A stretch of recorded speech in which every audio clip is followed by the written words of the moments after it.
kita sebagai umat Nabi SAW yang kita kenang, yang kita peringati kelahirannya di bulan-bulan seperti ini, di antara khususiyah Rasulullah SAW yang patut kita bersyukur, patut kita ingat-ingat dan kita jaga, ya, bahwa kita diberi keistimewaan berkat Rasulullah, tidak seperti umat-umat terdahulu. Apa itu umat terdahulu? Kalau hendak menghadap kepada Allah, hendak berhubungan, ya, menghubungi Allah Subhanahu wa taala melalui ibadah salat, itu repot, ya, harus tempat tertentu dengan cara bersuci yang ditentukan. Nah, bagi kita, karena kita ini umat yang dirahmati Allah Subhanahu wa taala, yang disayang, yang dipilih, ya, dikasih kesempatan seluas-luasnya sebagai anugerah khusus bagi Rasulullah, sampai beliau menyatakan wa'titu khamsan lam yu'tahunna nabiyyun qabli. Saya diberi 5 hal yang mana tidak ada satupun orang nabi sebelum saya yang diberi itu. Dari 5 itu salah satunya adalah masalah yang kita bahas pada hari ini, yang kita sudah mulai masuk, ya, supaya di dalam sholat kita tidak hanya melakukan gerakan verbal saja, tidak hanya melakukan satu rutinitas verbal saja, kita harus tahu sejarahnya, kita harus tahu nilainya. Bahwa umat terdahulu untuk mau ngadep sama Allah itu harus nyari tempat, kadang-kadang jauh, kadang-kadang, ya, perlu mengadakan perjalanan sekian jauh supaya nyampe ke tempat seperti yang kita punya, seperti masjid, seperti musola dan sebagainya. Umat Islam nggak harus gitu. Begitu juga kalau nggak ada air, umat Islam dikasih kelebihan sama Allah, kemudahan. Wa ju'ilat liyal ardu masjidan wa tahura. Rasulullah SAW menyatakan, dan bumi ini dijadikan bagi saya, yakni bagi beliau dan umatnya, sebagai masjid. Haitsuma adrakus shalah fasall. Siapapun, dimanapun, kapanpun dia menemukan waktu sholat, nah silahkan sholat.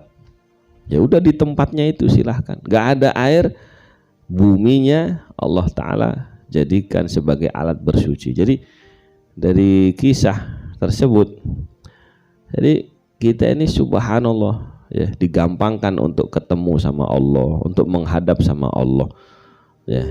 Bayangkan kalau kita di lingkungan yang ada jabatannya, untuk bisa bertemu dengan pejabat teras, pejabat tinggi, itu susahnya minta ampun. Kadang-kadang harus menghubungi sekretaris dulu, harus janjian. Umat Islam mau ngadep sama Allah kapan aja, itu kok nggak ngerasa mulia dikasih kesempatan itu, ya berarti ya kurang kurang merenung kayaknya, atau karena memang nggak tahu fadilahnya sholat itu.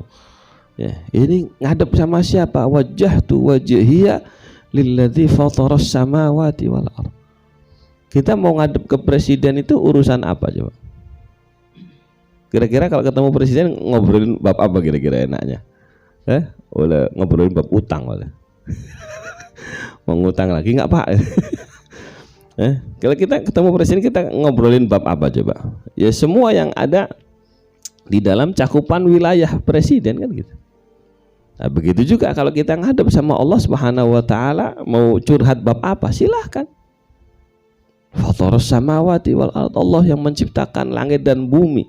Yang gede itu aja yang, kenapa kata para ulama kok yang disebut langit dan bumi? Allah menciptakan tumbuhan, menciptakan segalanya, tapi yang disebut langit dan bumi. Kenapa? Karena 2 makhluk inilah makhluk yang terbesar yang sering dilihat sama manusia.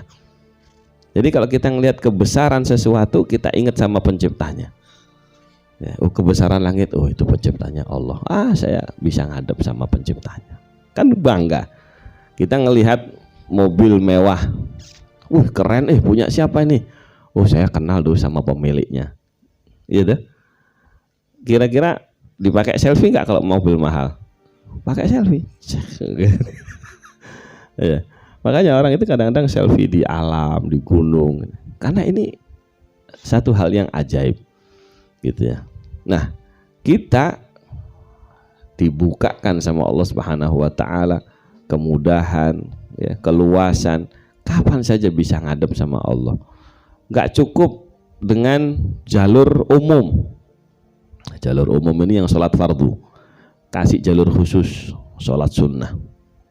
Sholat sunnah nggak cukup juga, misalnya masih ada perlu lagi, boleh kapan aja sholat mutlak, tidak ada ketentuan waktunya, kapan aja bebas, mau berapa kali. Ini kan satu hal yang luar biasa. Ya, cuma ya sayang ya, umat Islam belum begitu betah ya, ngadep sama Allah.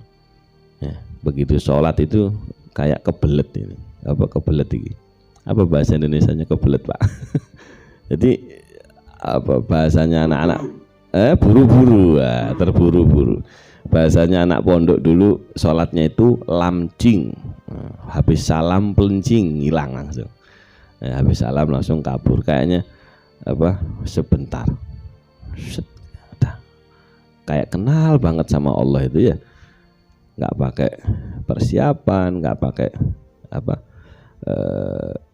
penghayatan dan sebagainya. Ini sangat-sangat disayangkan. Alhamdulillah, moga-moga Allah memperbaiki sholat kita dengan kita menambah ya wawasan, kajian, keilmuan kita tentang satu masalah yang mana Allah sendiri yang mengajarkannya kepada Rasulullah SAW.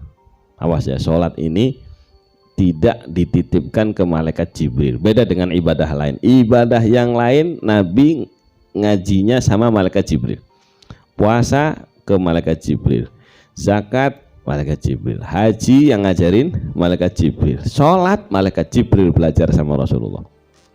Karena tidak pernah ada yang menghadap langsung sama Allah kecuali Nabi kita Muhammad sallallahu alaihi wasallam.